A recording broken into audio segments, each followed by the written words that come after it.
Hello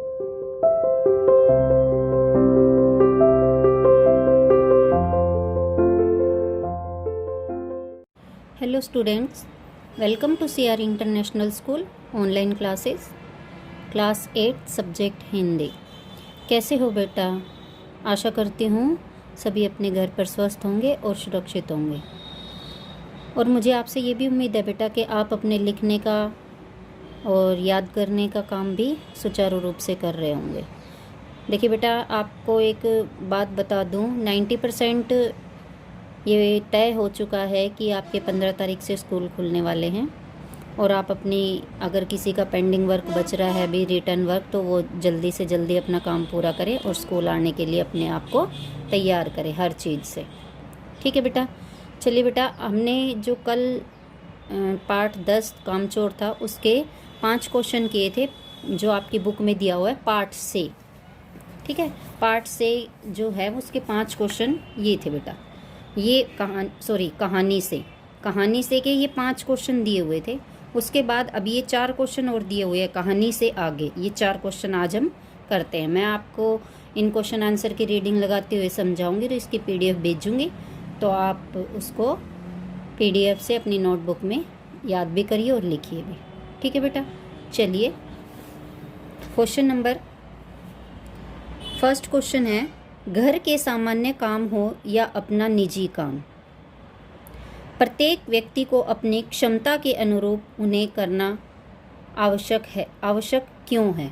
अब कोई भी बेटा, इसमें क्या बताया गया है, कोई भी काम हो, चाहे अपना घर का काम हो, चाहे अपना पर्सनल, निजी का मतलब होता है पर्सनल, सामान्य का मतलब नॉर्मल।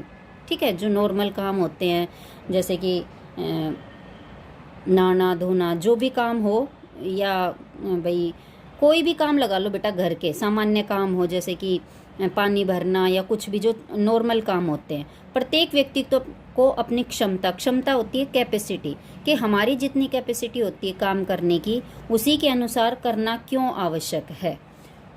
आपको पता ही है बेटा, देखो एक नॉर्मल सी बात है, अगर एक छोटा बच्चा है, मान लो 7-8 साल का बच्चा है, तो वो कितना वेट उठा सकता है? क्या हम उससे उम्मीद कर सकते हैं कि वो 40 किलो वेट उठा ले? नहीं ना।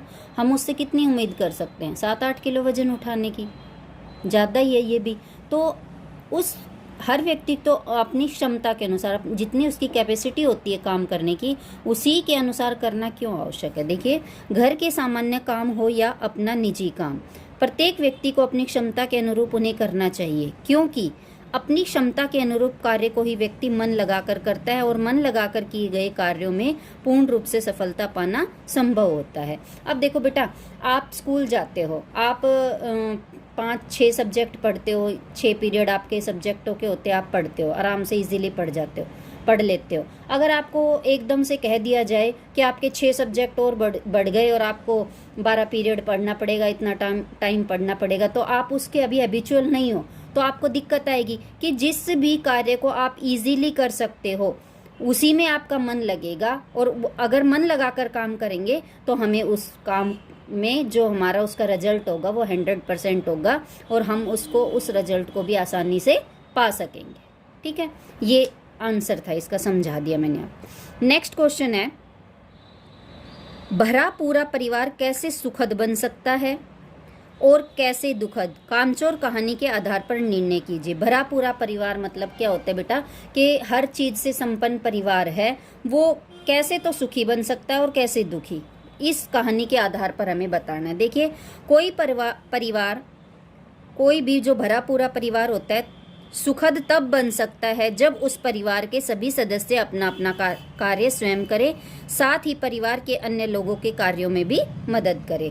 इसमें क्या होता है कि भाई एक पूरा परिवार है, बहुत बड़ा परिवार है, उसमें बहुत सारे सदस्य हैं, ठीक है, और वो सारे सदस्य बैठे रहें, और उस, मान लो 10 लोग हैं परिवार के, तो 8 लोग बैठे रहे, 2 काम करें और बाकी लोगों का, तो क्या होगा कि उस परिवार में क्या है, दुख आ जाएगा। और सुखी कब बनेगा परिवार, कि वो सारे के सारे जो 10 लोग हैं वो सारे मिलकर अपना अपना काम करें। और ऐसे लोग भी होते हैं परिवार में जो एक आध काम ऐसे होते हैं जो करने के कैपेबल नहीं होते हैं, कि उनसे नहीं होता वो काम, तो उनकी उन कामों में हम मदद कर सकते हैं। तो इस तरह से हमारा परिवार जो है सुखी बन सकता है।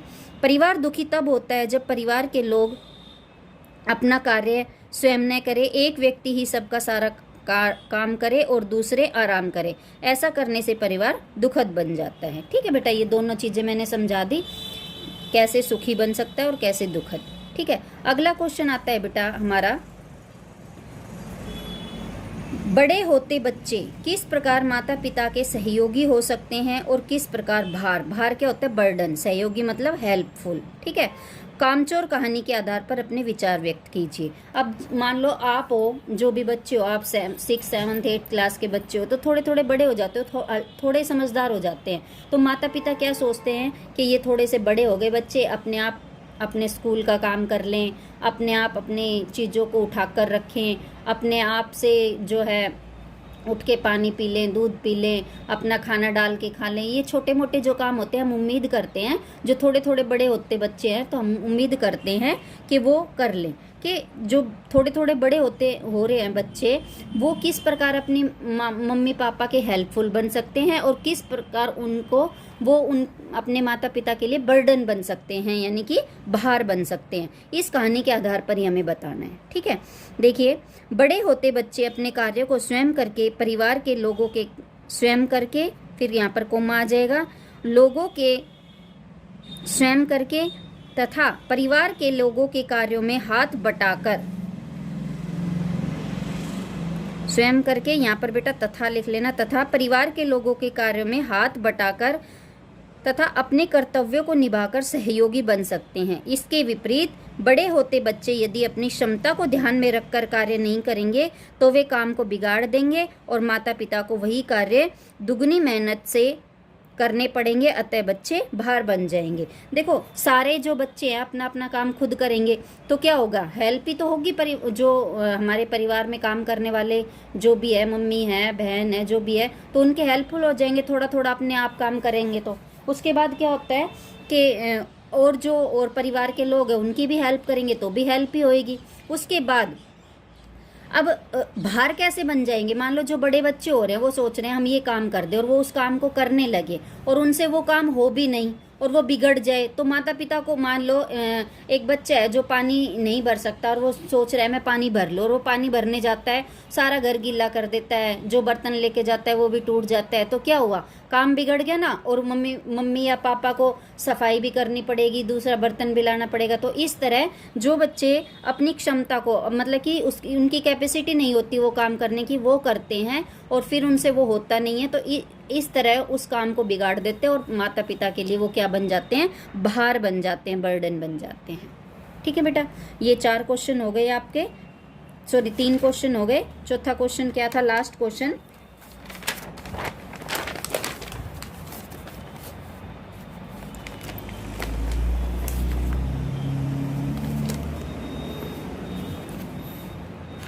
लास्ट क्वेश्चन है बेटा आपका, कामचोर कहानी एकल परिवार की कहानी है या संयुक्त परिवार की? इन दोनों तरह के परिवारों में क्या अंतर होते हैं? एकल परिवार क्या होता है, अपना जो मम्मी पापा और बच्चे होते हैं वो एकल परिवार, ठीक है, जो छोटा परिवार होता है। संयुक्त परिवार ज्वाइंट फैमिली, जिसमें मम्मी पापा, दादा दादी, अपने चाचा चाची, कज़न सब रहते हैं, वो होता है संयुक्त परिवार। तो दोनों तरह के परिवारों में क्या अंतर होते हैं? देखिए, कामचोर कहानी संयुक्त परिवार की कहानी है, इसमें बहुत सारे थे ना, आपने चैप्टर पढ़ा जब पता लगा होगा कितने सारे लोग थे। तो ये कैसी कहानी है, एक संयुक्त परिवार की, ज्वाइंट फैमिली की। ठीक है, संयुक्त परिवार और एकल परिवार में अंतर। संयुक्त परिवार में दादा दादी, चाचा चाची, ताऊ ताई, मम्मी पापा तथा उनके सारे बच्चे एक साथ मिलकर रहते हैं, सभी एक दूसरे की सहायता करते हैं। जबकि एकल परिवार में माता पिता और उनके बच्चे ही रहते हैं। एकल परिवार सहयोग की भावना, एकल परिवार में सहयोग की भावना बहुत कम देखने को मिलती है। जैसे बेटा, जो बच्चे ऐसे होते हैं जो सिर्फ अपने मम्मी पापा के साथ रहते हैं बाहर, और वो मान लो ऐसे पेरेंट्स है जिनका एक ही बच्चा हो, तो उसको है ना अपनी चीज़ शेयर करने की, दूसरों की हेल्प करने की, क्योंकि वो मम्मी पापा के लिए एक बच्चा है, मम्मी पापा उसके सारे काम कर देते हैं, ना तो उसको काम करने की आदत होती है और ना ही अपनी चीज़ शेयर करने की। तो ऐसे जो है, उन ऐसे बच्चों में जो है सहयोग की भावना जो है कम देखने को मिलती है। ऐसी जो समस्या होती है वो एकल परिवार में ही आती है। ठीक है बेटा, ये आपके क्वेश्चन थे, 4 क्वेश्चन ये करवा दिए। इसकी PDF आपको मिलेगी, उसमें से आप देख के करिए। ठीक है बेटा, अगली क्लास में मिलते हैं अपने नए काम के साथ। तब तक के लिए bye, have a nice day.